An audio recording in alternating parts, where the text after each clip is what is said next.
তাফসীর শুরু করার আগে আল্লাহ পাক এই তাফসীর মাহফিলে আমরা যারা আসবো তাফসীর শুনবো তাদের ব্যাপারে গুরুত্ব সম্পর্কে আল্লাহ পাক কুরআনুল কারীমের মধ্যে সুন্দর একটা তাফসীর করেছেন। এই তাফসীরটা আমাদের গুরুত্ব সম্পর্কে আল্লাহ নিজে কোরআনে করেছেন। আমি শোনাবো কিনা বলেন? জোরে বলেন। আল্লাহ পাক নিজে বলেছেন, الذين يستمعون القول فيتبعون أحسنه فأولئك هم الذين هداهم الله وأولئك هم أولو الألباب। আমার সম্মানিত ভাইরা ও মুসলমান ভাইরা বন্ধুরা, আল্লাহ রাব্বুল আলামিন কোরআনুল কারীমের মধ্যে আজকের এই মাহফিলের গুরুত্ব বর্ণনা করতে গিয়ে বলেছেন, যারা এই ধরনের মজলিসের মধ্যে আসবে, মনোযোগ দিয়ে কথাগুলো শুনবে, আল্লাহ পাক বলছেন সেখান থেকে যে কথাগুলো ভালো সেই কথাগুলো গ্রহণ করবে, বরণ করবে, উলাইকা হুম উলুল আলবাব। আশা করা যায় এই মাহফিলের খাতিরে আজকের এই মজলিসে সুন্দর করে মনোযোগ দিয়ে কথাগুলো শোনার কারণে আর এই মজলিস থেকে ভালো কথাগুলো গ্রহণ করার নিয়ত করার কারণে আল্লাহ পাক আমাদের অন্তরের ভিতরে হেদায়েতের রূহ জাগ্রত করে দিবেন। জোরে কোন সুবহানাল্লাহ। এই আয়াতের তাফসীর আমার আল্লাহ নিজে আর এক আয়াতের মধ্যে এমন ভাবে তাফসীর করেছেন। আল্লাহ পাক বলেছেন, وما يلفظ من قول إلا لديه رقيب عتيد। ও মুসলমান বন্ধুগণ,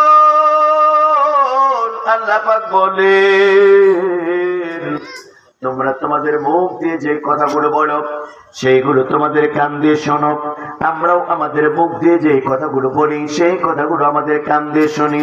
কথা বলেন ঠিক কিনা? এই কথাগুলো মুখ দিয়ে বলার কারণে আর কান দিয়ে শোনার কারণে আমার আল্লাহ পাক প্রত্যেকটা মানুষের ব্রেনের ভিতরে একটা মেমোরি বসায় রাখছে। ওই মেমোরির মধ্যে প্রত্যেকটা মানুষের সব কথাগুলো সংরক্ষিত হয়ে যায়।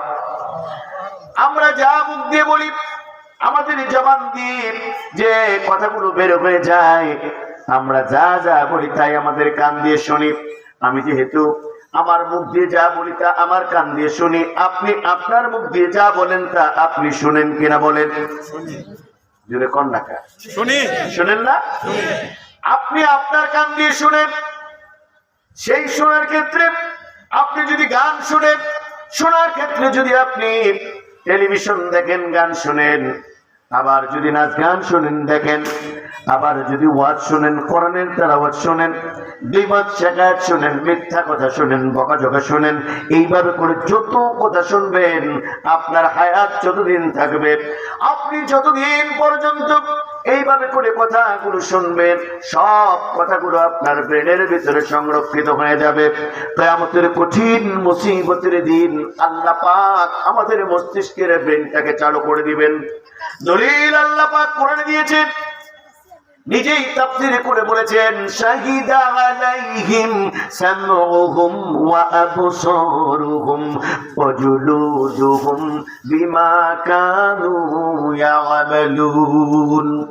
ও মুসলমান ভাইরা বন্ধুরা, আল্লাহ পাক বলছেন বান্দারে এমন একদিন আসবে যেই দিন তোমার মস্তিষ্কের এই ব্রেনের ভিতরে যে সংরক্ষিত কথাগুলো, যেগুলো তুমি তোমার কান দিয়ে শোনো, সেই কথাগুলো কিয়ামতের দিন তোমার কান তোমার পক্ষে বিপক্ষে সাক্ষী হয়ে যাবে।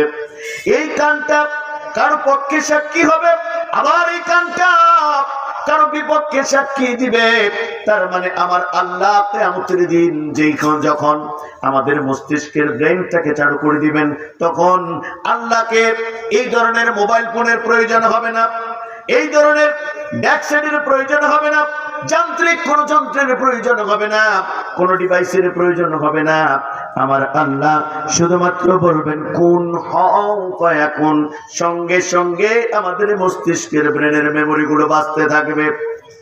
ও মুসলমান বন্ধু, তাফসীর মাহফিল কতটা গুরুত্বপূর্ণ আমরা জানি না তাই তো শুনতে আসি না, এখানে সেখানে বসে সময় নষ্ট করে দেই, চাষটলে বসে গাল গপ্প করে সময়টাকে নষ্ট করে দেই। কিয়ামতের কঠিন মুসিবতের দিন নামাজ কবুল নাও হইতে পারে, রোজা কবুল নাও হইতে পারে, যাকাত কবুল নাও হইতে পারে, অন্য অন্য ইবাদত বন্দেগীগুলো কবুল নাও হইতে পারে, কিন্তু যখন ব্রেনের ভিতরে আজকের মাহফিলটা বাজবে, বান্দা আল্লাহর ডাক দিয়ে বলবে, আল্লাহ কোনো কিছুর বিনিময় মুক্তি চাই না, কোনো কিছুর বিনিময়ে জান্নাত চাই না, ও আল্লাহ তোমার একটু দয়ার আশায় অপেক্ষা করছি। ওই যে তাকায় দেখো বাউমান টালা মুখের তাফসীরুল কোরআন মাহফিলটা, 2 দিন ব্যাপী তাফসীরুল কোরআন মাহফিল আমার ব্রেনের ভিতরে বাজে। উলামায়ে কেরাম কোরআনের আয়াতগুলো তেলাওয়াত করেছিল, নিবিড় মনোযোগ দিয়ে কথাগুলো শুনেছিলাম, তেলাওয়াতগুলো শুনেছিলাম। দেখো আল্লাহ আমার ব্রেনের ভিতরে বাজতেছে, যেই ব্রেনের ভিতরে ওয়াজের মাহফিল বাজে, আল্লাহ ওই ব্রেনটা তুমি কি করে জাহান্নামে দিবা। আমার আল্লাহ ডাকতে বলবে, বান্দারে যা যা, তাফসীরুল কোরআন মাহফিলের খাতিরে তোরে মাফ করে দিলাম। আল্লাহ দিতে পারেন কিনা? পারেন। জোরে কর। দিলে কম পড়বে আল্লাহর? আরো জোরে কর। না, আল্লাহ